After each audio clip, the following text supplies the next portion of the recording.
Hello dear exam comrades, তোমাদের প্রত্যেককে welcome daily current অ্যাফেয়ার্সের সিরিজে। একটু লেট হয়ে গেল, খাওয়া দেখার চাপ, মেন্সের ব্যাচ সমস্ত কিছু নিয়ে ফ্রি সেশন। চলো আজকে কথা না বাড়িয়ে শুরু করে দিই। 2 জানুয়ারির কারেন্ট অ্যাফেয়ার্সের ডেইলি যে রিভিশন সিরিজ চলছে তাকে নিয়ে, এবং তোমাদের বলেই রাখছি বারবার করে, হয় তোমরা আমাদের এই অ্যাপ ডাউনলোড করে নাও, সেখানেও সাবজেক্ট ওয়াইজ একদম ফোল্ডার করে পেয়ে যাবে, একদম মান্থলি যেমন পেয়ে যাও তেমনই তোমরা মান্থলি কম্পিটিশনের সঙ্গে সঙ্গে ডেইলি কম্পিটিশনটাও পেয়ে যাচ্ছ অ্যাপে, অথবা টেলিগ্রাম গ্রুপে জয়েন করে যাও, সেখানেও তোমরা পেয়ে যাবে। তো আমাদের রোজকার যে কারেন্ট অ্যাফেয়ার্সের রিভিশন, আমরা বলেইছিলাম যে রিভিশন সিরিজ করব, যাতে রেগুলার বেসিসে যেখান থেকে তুমি পড়ে আসো না কেন, যাতে তোমার র্যান্ডাম রিভিশন হয়ে যায় মোস্ট ইম্পর্টেন্ট কারেন্ট অ্যাফেয়ার্সগুলো। তো সেই নিরিখেই আজকের 2 জানুয়ারি মাসের খবরগুলোকে আমরা ফটাফট দেখে নেব। দেন ফার্স্ট নিউজ স্যার তোমার চলে এসছে চোখের সামনে, নিউজ নাম্বার 1। কি স্যার খবরটা? খবরটা হচ্ছে ISRO to launch US communication satellite. অর্থাৎ ইন্ডিয়ার যে ইসরো রয়েছে, ফুল ফর্ম কি? Indian space research organisation, ISRO. তো এই ইসরো তারা তৈরি করে দিচ্ছে আমেরিকান একটা কোম্পানি, সেই কোম্পানি টেক্সাস বেস কোম্পানি একটা আমেরিকান, যার নাম হচ্ছে এএসটি স্পেস মোবাইল। তাদের হয়ে একটা কি বলবো স্যাটেলাইট লঞ্চার তৈরি করে দিচ্ছে। তার নাম কি স্যার? ব্লুবার্ড। ব্লুবার্ড তৈরি করে দিচ্ছে। তাহলে ISRO to launch US communication satellite, তার নাম হচ্ছে ব্লুবার্ড। তো এইখানটাতে এটা কবে স্যার চালু হবে? এটা আসছে, এটা এক্সপেক্ট করা হচ্ছে, এটা আর ঘটনাটা ঘটবে ফেব্রুয়ারি মাস কিংবা মার্চ মাস 2025 সাল নাগাদ। ফেব্রুয়ারি মাস বা মার্চ মাস নাগাদ, 2025 সাল নাগাদ। এবং এখানে ইন্ডিয়ান রকেট সিস্টেম ব্যবহার করা হবে। ইন্ডিয়ান রকেট সিস্টেম ব্যবহার করা হবে স্যার। এই যে সিস্টেমটা, এটা এই যে ব্লুবার্ড, এটা কেন ব্যবহার করা হচ্ছে, কি উদ্দেশ্যটা কি? উদ্দেশ্যটা স্যার হচ্ছে যে যাতে ভয়েস কল ইউজ করতে পারে সাধারণ মানুষরা। ভয়েস কল যারা স্মার্টফোন ইউজ করে, যারা স্ট্যান্ডার্ড স্মার্টফোনে ভয়েস কল কি করে করা যায় তাকে ডেভেলপ করার জন্য কিন্তু এই ব্লুবার্ড স্যাটেলাইট, মানে তার প্রসেসিংয়ের জন্য ইসরো চেষ্টা করছে। কি স্যার ব্যবস্থাটা, টেকনোলজিক্যাল স্পেসিফিকেশনটা কি আছে? স্যার এই ব্লুবার্ড স্যাটেলাইটটাকে ব্যবহার করার জন্য ইন্ডিয়ার তরফ থেকে, অর্থাৎ ইসরোর তরফ থেকে জিএসএলভি ব্যবহার করা হবে। জিএসএলভির ফুল ফর্ম কি? Jio synchronous satellite launch vehicle. এই ভেহিকেলটাকে ইউজ করা হবে, এবং সেটা কোথায় কাজ করবে? পৃথিবী তার ওপর দিয়ে, বায়ুমণ্ডলের ওপর একদম দিয়ে মহাকাশে যে লো আর্থ অরবিট রয়েছে, সেখানে ইসরোর এই জিএসএলভি বা জিও সিঙ্ক্রোনাস স্যাটেলাইট লঞ্চ ভেহিকেলকে ব্যবহার করা হবে, এবং সেখানে এই ব্লুবার্ড যে পার্টিকুলার স্যাটেলাইট সেটাকে ইউজ করা হবে। এই স্যাটেলাইটটা, এই প্রজেক্টটার ওজন কত স্যার? 6000 কেজি। এবং এইখানটার মারফত, এটার মারফত কি করা হবে? সাবস্ট্যান্সিয়াল ডেটা ট্রান্সমিশন করা হবে। সাবস্ট্যান্সিয়াল ডেটা অর্থাৎ তথ্য বা ভয়েস কল, এগুলো আদান প্রদান করা হবে। এবং এই যে স্যাটেলাইটটা, এটার শুধুমাত্র ওজন 6000 কেজি তাই নয়, মজার ব্যাপার হচ্ছে এটা একটা অ্যান্টেনা ব্যবহার করা হবে, যেটার আয়তন হচ্ছে 64 স্কোয়ার মিটার। এই স্কোয়ার করার মানে তুমি যদি ভালো করে খেয়াল করবে, তো একটা ফুটবল ফিল্ড বা ফুটবল যে গ্রাউন্ড, তার প্রায় অর্ধেক সাইজের একটা স্যাটেলাইট ইউজ করা হচ্ছে, একটা অ্যান্টেনা ব্যবহার করা হচ্ছে। ঠিক আছে, আমরা যদি হিস্ট্রিক্যালি এই জিএসএলভি তার ডেভেলপমেন্টের গল্পগুলো জেনে নেওয়ার চেষ্টা করি ইন শর্ট, তাহলে দেখতে পাবো 1990 সালে প্রথম ইসরো চেষ্টা করেছিল এই জিএসএলভি প্রোডাক্টটাকে বা এই ভেহিকেলটাকে লঞ্চ করার জন্য। কিসের জন্য? পার্টিকুলার ইন্ডিয়া বা সার্বভৌম ভারতবর্ষের যে স্যাটেলাইট লঞ্চ প্রোগ্রাম রয়েছে তাকে এনহ্যান্স করার জন্য, ডেভেলপ করার জন্য, এটাকে ব্যবহার করার জন্য প্রথমবারের জন্য চেষ্টা করে তারা। 2000 সালে প্রথমবার তারা একটা এক্সপেরিমেন্টাল ফ্লাইট করেছিল, এই রকেটটা প্রথমবারের জন্য উত্তোলন করার চেষ্টা করেছিল, যদিও সেটা কিন্তু ফেল হয়ে যায়, এবং তার নাম ছিল জিস্যাট-1। ঠিক আছে, 2014 সালে সেটা প্রথমবারের জন্য সফল হয়েছিল, এবং 17 সাল থেকে পরপর কনজিকিউটিভলি, অর্থাৎ একদম ক্রমানুসারে বারংবার সেটা কিন্তু সফল হয়েই চলেছে। কিসের সাহায্যে সফল হয়ে চলেছে? এক ধরনের ইঞ্জিন ব্যবহার করার পর সফল হয়ে চলেছে। ইঞ্জিনের নাম কি স্যার? একে বলা হয় ক্রায়োজেনিক ইঞ্জিন, যে ইঞ্জিনে লিকুইড হাইড্রোজেন এবং লিকুইড অক্সিজেনকে ব্যবহার করা হয়ে থাকে। তো এই ক্রায়োজেনিক ইঞ্জিন সিস্টেম বা জিএসএলভিকে ব্যবহার করেই কিন্তু একটা আমেরিকান কোম্পানি, যার নাম হচ্ছে এএসটি, স্পেস মোবাইল, তাদের হয়ে তাদের ব্লুবার্ডকে প্রমোট করার জন্য এই জিএসএলভি ডেভেলপ করার কাজ নিয়েছে ভারতবর্ষের ইসরো। ওকে, তো এইটা ছিল তোমাদের নিউজ নাম্বার 1। চলে আসো পরের খবরে, দ্রুত আমরা কিন্তু খবরগুলোকে রিভিশন করে নেব। এটা স্যার নিউজ নাম্বার 2। কি স্যার? এটা গভর্নমেন্টের একটা স্কিম। তাহলে ওটা ছিল স্যার সায়েন্স অ্যান্ড টেকনোলজির খবর একটা। এটা গভর্নমেন্টের একটা স্কিমের কথা বলে দিচ্ছি, ইকোনমি ঘেঁষা এবং গভর্নিং পলিটি বেস একটা খবর। সেটা কি? Government announces new subsidy and insurance initiative তাদের জন্য ফর ফার্মার্স। কৃষকদেরকে ইন্স্যুরেন্স দেওয়ার জন্য বা ভর্তুকি দেওয়ার জন্য নতুন একটা প্রচেষ্টা করছে গভর্নমেন্টের তরফ থেকে। সেটা কি স্যার? সেটা হচ্ছে ইউনিয়ন ক্যাবিনেট অর্থাৎ কেন্দ্র মন্ত্রক ভারত সরকারের, তারা সম্প্রতি ঘোষণা করেছে যে has announced measures to support farmers, অর্থাৎ কৃষকদেরকে সাপোর্ট করার জন্য তারা একটা সাবসিডি আনছে বা ইন্স্যুরেন্স ইনিশিয়েটিভ আনছে। এটা পার্টিকুলার কোন ধরনের প্রোডাক্টকে ডেভেলপ করার জন্য?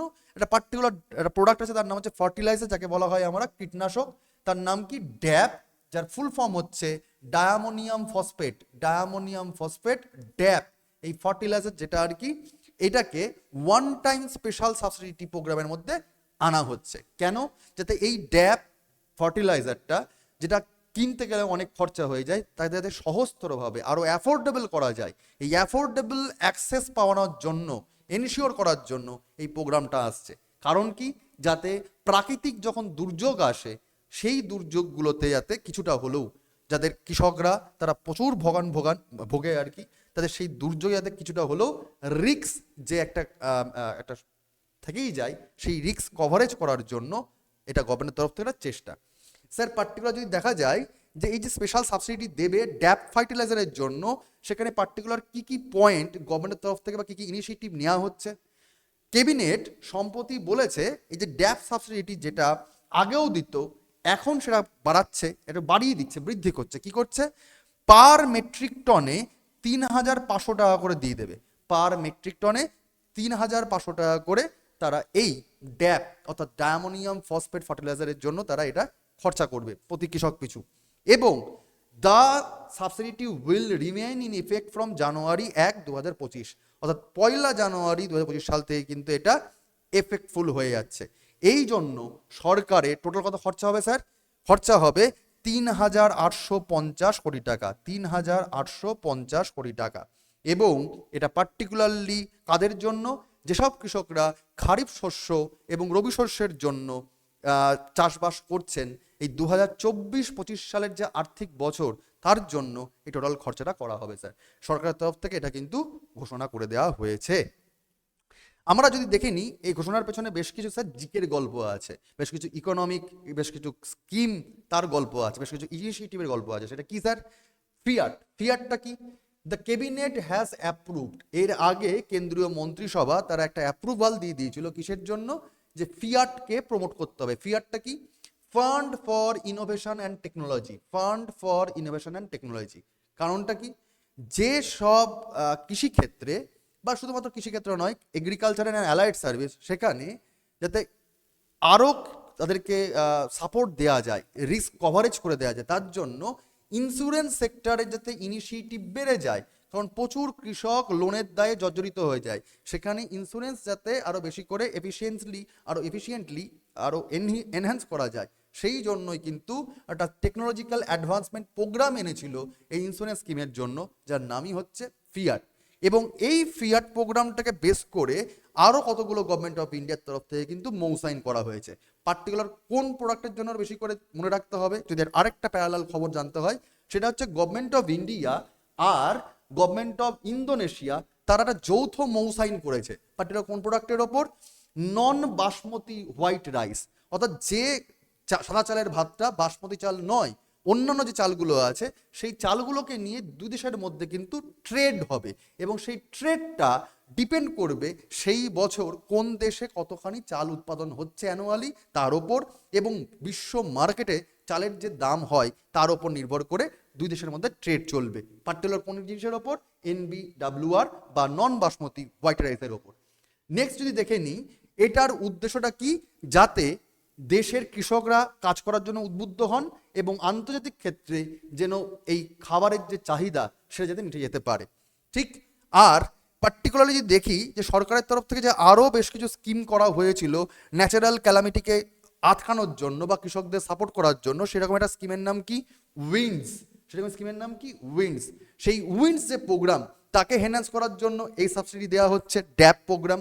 আরেকটা PMFBY, এটাও একটা স্কিমস আমাদের ফার্মারদেরকে এনহ্যান্স করার জন্য বা ফার্মারের পাশে সাপোর্ট করার জন্য গভর্নমেন্ট ইন্ডিয়ার তরফ থেকে। সেখানেও খবর বলছে যে 1.7 ট্রিলিয়ন ইন্স্যুরেন্স কিন্তু পে আউট ওভার রয়েছে গত 8 বছর ধরে। এছাড়াও 90% প্রিমিয়াম সাবসিডি কিন্তু সরকার দিয়েই দেয় ভারতবর্ষের পূর্বাঞ্চলের রাজ্যগুলোর যারা কাজকর্ম করছেন, কৃষক পরিবারের লোকজন বা অ্যালাইড সার্ভিস, তাদেরকে কিন্তু 90% প্রিমিয়াম সাবসিডি সরকারের তরফ থেকে দেওয়াই হয়। তো এখানে ড্যাপ সাবসিডিটি একটা অন্য মাত্রা আনবে, সেটাই আশা রাখছে কেন্দ্র সরকার, এবং সেই নিরিখেই কিন্তু এই স্কিমটা নতুন করে বা এই ইনিশিয়েটিভটা নতুন করে লঞ্চ করছে। তো এটা সাথে গেল তোমাদের ন্যাশনাল খবর বা একটা গভর্নর পলিসির একটা খবর, ইকোনমির খবর বলতে পারো বা এগ্রিকালচার খবর বলতে পারো, নিউজ নাম্বার 2। ওকে, চলো পরের খবর চলে যায় দ্রুত। পরের খবর স্যার আরেকটা ইম্পর্টেন্ট খবর, সেটা হচ্ছে India's one nation one subscription initiative. এটাকে নিয়ে তোমাদের ডেসক্রিপটিভ যে মেন্সের ব্যাচ রয়েছে, যেখানে আমি পড়েই থাকি মেনলি জিএস পেপারটা, সেখানে তার ডেসক্রিপটিভ আলোচনা আমরা করে দেবো, তার অ্যান্সার রাইটিং নিয়ে আলোচনা করে দেবো। যারা যারা ক্লাস করো তারা দেখে নিতে পারবে। আমরা ইন শর্ট একটা ওয়ান শর্ট দেখে নিই যে জিনিসটা কি। সেটা কি হচ্ছে যে ভারতবর্ষ চাইছে যে, আমরা জানি যে 2047 সালে ভারতবর্ষ সরকারের বা ভারতবর্ষে 100 বছর স্বাধীনতা দিবস পূর্ণ হবে। তো সেই নিরিখে গভর্নমেন্ট অফ ইন্ডিয়ার বা রাদার প্রধানমন্ত্রী নরেন্দ্র মোদীর একটা ভিশন রয়েছে বা আমাদের নীতি আয়োগের একটা ভিশন রয়েছে, সেটা কি বিকশিত ভারত প্রোগ্রাম @ 2047।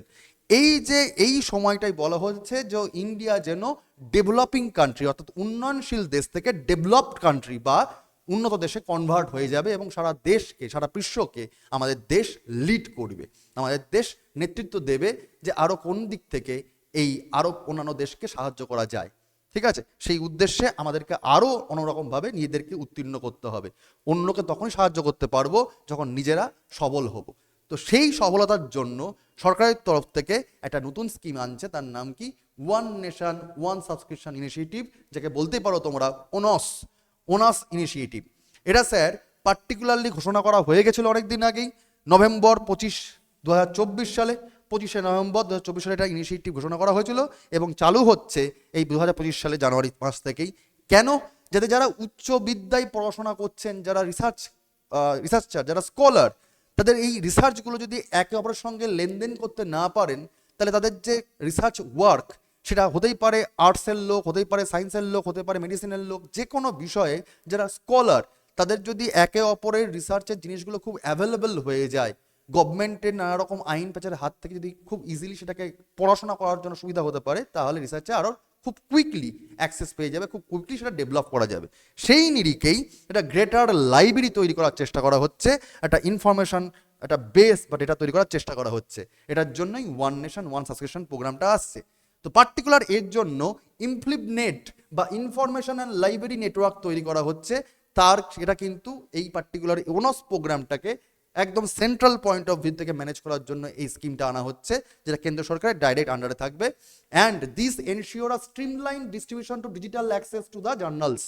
বিভিন্ন রকম যে রিসার্চ জার্নালগুলো হয় তার অ্যাক্সেস পাওয়ার জন্য কিন্তু এর উদ্দেশ্য, যাতে all journals will be available digitally along users to access them conveniently without any administrative hazards.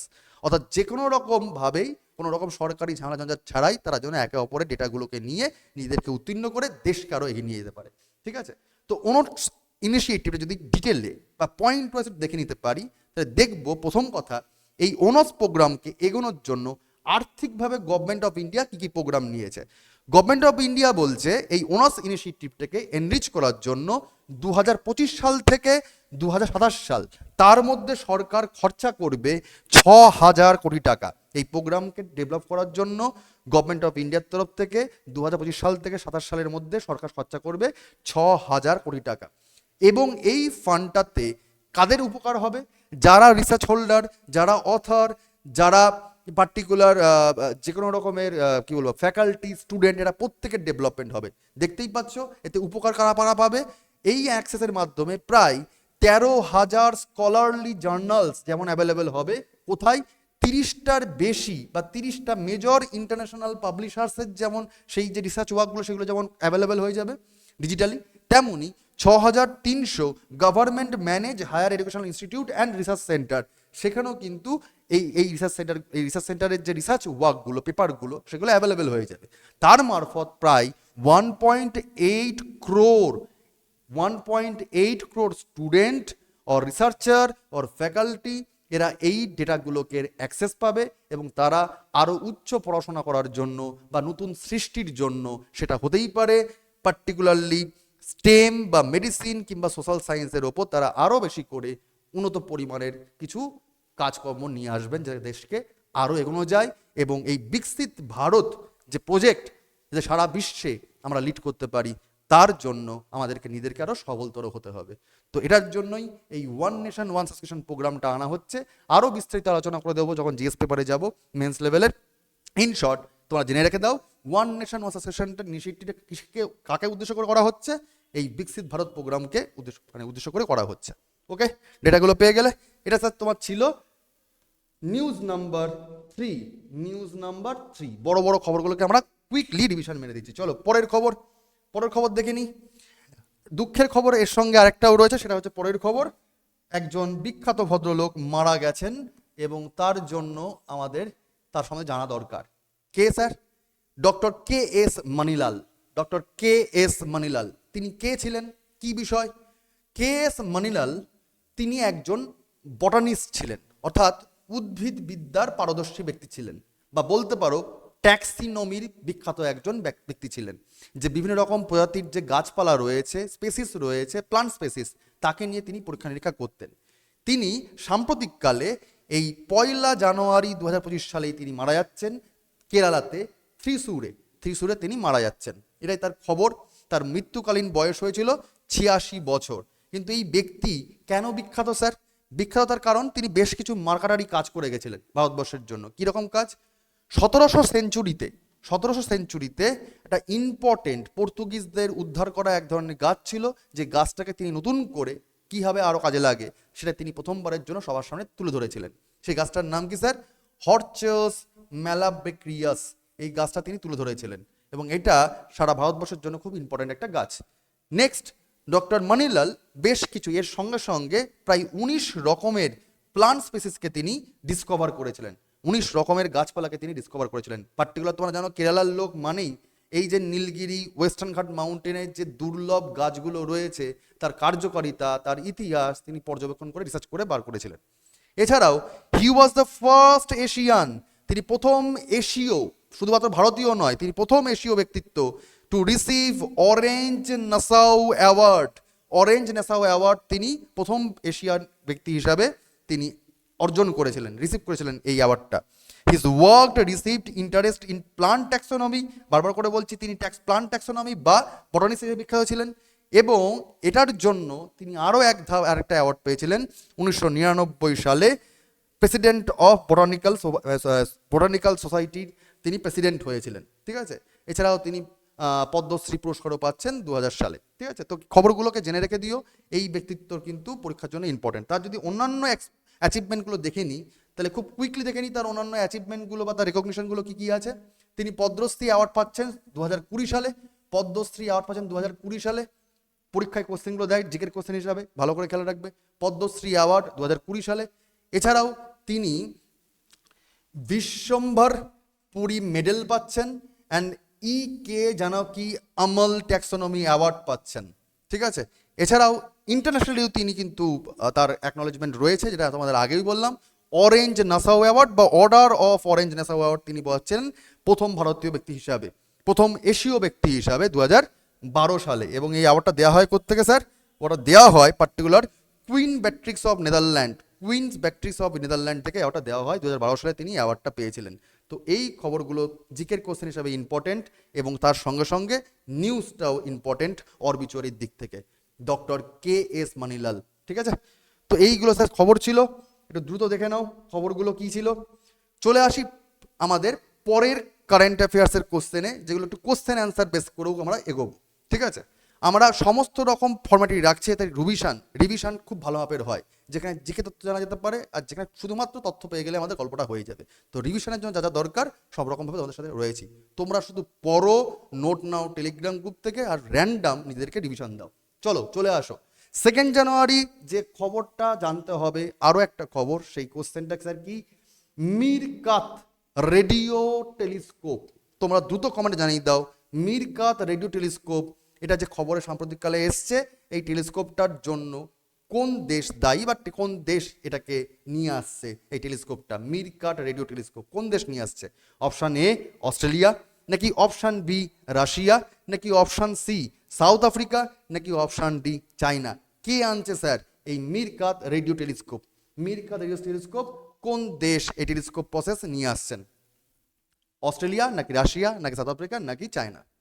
Sir এর অ্যান্সার সাউথ আফ্রিকা। এর অ্যান্সার সাউথ আফ্রিকা। দেখে নিও স্যার পরের খবরটা। চলে আসো পরের খবর, চলে আসো। Which state won Santosh trophy national football championship title? সাম্প্রতিককালে কোন রাজ্য সন্তোষ ট্রফি ফুটবল যে চ্যাম্পিয়নশিপ হয়ে থাকে সেটা কোন রাজ্য জিতেছে? খবরটা স্যার দেখতেই পাচ্ছ, এইবারে সন্তোষ ট্রফিটা কিন্তু ছিল 78তম এডিশন, 78তম এডিশন, এবং এই খেলাটার ফাইনালটা হয়েছিল, জেনে রেখে দাও, পার্টিকুলার জিএমসি বালাজোগে স্টেডিয়ামে। জিএমসি বালাজোগে স্টেডিয়াম কোথায় স্যার অবস্থিত? হায়দ্রাবাদ, তেলেঙ্গানা। হায়দ্রাবাদ তেলেঙ্গানার জিএমসি বালাজোগে স্টেডিয়ামে খেলাটা হয়েছিল, পার্টিকুলার 31 ডিসেম্বর 2024 সালে। তো কোন দল জিতলো, কোন রাজ্য সন্তোষ ট্রফি ফুটবলে জিতেছে? Sir answer West Bengal. West Bengal. তো ওয়েস্ট বেঙ্গল স্যার জিতেছে। ওন কাকে হারিয়ে স্যার জিতেছে? অ্যান্সার হবে Kerala. Kerala is defeated. Kerala is defeated. Okay, তাহলে স্পোর্টসের খবর একটা হয়ে গেল স্যার। চলো পরের খবর। উইলো, খুব ইম্পর্টেন্ট খবর সায়েন্স টেকনোলজির জন্য। উইলো একটা quantum processor, updated quantum processor, যে খুব হাই প্রোফাইল টেম্পারেচারে কোনো রকমভাবে নষ্ট হবে না। এই কোয়ান্টাম প্রসেসরটা কোন অর্গানাইজেশন ডেভেলপ করেছে? অ্যামাজন, নাকি মেটা, নাকি গুগল, নাকি মাইক্রোসফট? দ্রুত কমেন্টে জানাও।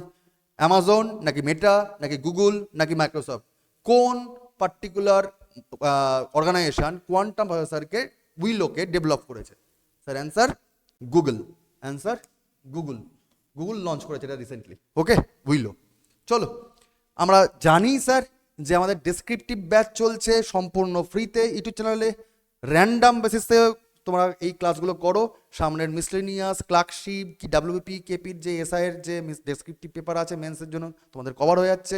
ম্যাথ হোক, কি ইংরাজি হোক, কি বাংলা হোক, কি জিএস পেপার হোক, সব খবর দেওয়া হচ্ছে। ক্যালকাটা হাইকোর্টের এলডিআর পরীক্ষা আছে সামনে স্যার, তারও কিন্তু মেন্সে ডেসক্রিপটিভ পেপার আছে, পড়তে থাকো। 2024 সালের ডাব্লিউবিসিএস এর কিন্তু নোটিফিকেশন বেরিয়ে গেছে প্রিলিমসের 7 সেপ্টেম্বর। সুতরাং এরপরই মেন্স আসবে, তার জন্য সমরকমভাবে তোমাদের তৈরি হয়ে যাচ্ছ। সামনে তো মিসলেনিয়াস ক্লার্কশিপের মেন্স রয়েছে, আবার তারপরেরটা আবার প্রিলিমস চলে আসছে। ভাই র্যান্ডাম ক্লাস করো, কোনো চাপ নেই, র্যান্ডাম পড়াশোনা শুরু করে দাও, কোনো চাপ নেই স্যার। আমরা কিন্তু তোমাদের জন্য খাটছি, সেটা বাংলা হোক, জিএস পেপার হোক, ইংরাজি হোক, কি ম্যাথ হোক, আমরা সমস্ত রকমভাবেই রয়েছি। সপ্তাহে 5 দিন ক্লাস করো। এবং বাংলার প্রথমবার আমরাই যারা এই ডেসক্রিপটিভ পেপার করে দিয়েছিলাম ফ্রিতে সম্পূর্ণ। চলো, এছাড়াও তোমাদের জন্য আগেই অ্যানাউন্স করে দিয়েছি যে ভাই শুধুমাত্র মেন্স পড়াশোনা নয়, আমরা প্রিলির দিকেও জোর দিচ্ছি, যাতে একটা বাচ্চাকে পুরোপুরি মাটির মতো করে তৈরি করে একটা মূর্তি বানানো যায়। তোমাদের লড়াইয়ের প্রতিটা পদক্ষেপে যেন সঙ্গে থাকা যায়। তার জন্য তোমাদের স্যার কি পিএসসির যে এতগুলো পরীক্ষা দিল, তার জন্য স্যার সম্পূর্ণ ফ্রিতে রেডি রেকনার ব্যাচ সপ্তাহে 7 দিনে 7 দিন শুরু হচ্ছে। তোমরা একদম রুটিন মাফিক ক্লাস করবে, পারলে একটু স্ক্রিনশট তুলে নাও স্যার, তোমাদের রুটিন দিয়ে দিয়েছি। এই পার্টিকুলার পিএসসির যে ব্যাচটা রেডি রেকনার ব্যাচ, সেটা সপ্তাহে 7 দিন 7 দিন হবে, এবং এটা থিওরি বেস ক্লাস। এবং এখানে পড়াশোনা করার পর অনেকেই জানো যে সামনে হয়তো রেলের পরীক্ষা আসছে, এনটিপিসি, গ্র্যাজুয়েট লেভেল, নন গ্র্যাজুয়েট লেভেল এবং গ্রুপ ডি। তার জন্য তোমরা এমসিকিউ প্র্যাকটিস করো, কোনো চাপ নেই। তার রুটিনটা সম্পূর্ণ দিয়ে দিচ্ছি। দুখানা ব্যাচেরই একটা করবে তোমরা থিওরি পোর্শন, আর একটা করবে তোমরা এমসিকিউ পোর্শন। তোমাদের পরীক্ষার জন্য আর কি লাগে বলো? সব আমরা সপ্তাহে 7 দিনে 7 দিন প্রতিটা বিষয়কে ধরে ধরে করা হচ্ছে। থিওরি এমসিকিউ পড়ে যাও বাবা, পড়ে যাও। আর টেলিগ্রামকে জয়েন করে যাও, নোটপত্র পেয়ে যাবে। চলো, আজকে সারাক্ষণ ধরে যা পড়লাম তোমরা জানোই, যেটা জিনিস রাখি আমি সেটা হচ্ছে যা যা পড়বো দিনের শেষে এটা লাস্ট কোশ্চেন থাকবে, এখানে যা শিখেছি সেটা তোমাকে কমেন্টে জানাতে হবে। তোমরা বলো কুইজ অফ দ্য ডে, অর্থাৎ আজকে যা যা ক্লাসকে পড়লাম আমরা সেখান থেকে একটা কোশ্চেন তুলে নিয়েছি। কে এস মানিলাল, একে নিয়ে একটু আগেই পড়লাম। তো এই ব্যক্তিত্ব সম্প্রতি যিনি মারা গেছেন তিনি কোন ক্ষেত্রের সঙ্গে সম্পর্কিত? জার্নালিজম নাকি ট্যাক্সোনমি নাকি স্পোর্টস নাকি পলিটিক্স? কমেন্টে দ্রুত জানাবে। আর নোট পাওয়ার জন্য অবশ্যই হয় তোমরা অ্যাপ ডাউনলোড করে নাও, ফ্রি সেগমেন্টে পেয়ে যাবে, অথবা টেলিগ্রাম গ্রুপে জয়েন করে যাও, সেখানেও তোমরা নোট পেয়ে যাবে। আজকে যদি থাকলো, পরের দিন পরের কারেন্ট অ্যাফেয়ার্স নিয়ে আসছি, এবং ডেইলি যে রিভিশন সিরিজ চলছে স্যার, ডেইলি রিভিশন সিরিজ, শুধুমাত্র পড়া নয়, পড়ার সঙ্গে সঙ্গে রিভিশন, ঘা মারা। কতদিন তোমার বেকারত্বের জ্বালা থাকে, আমরা সেই লড়াই লড়বো। আমরা প্রত্যেকে, তুমি আমি প্রত্যেকে sir exam comrades. Best of luck, thank you.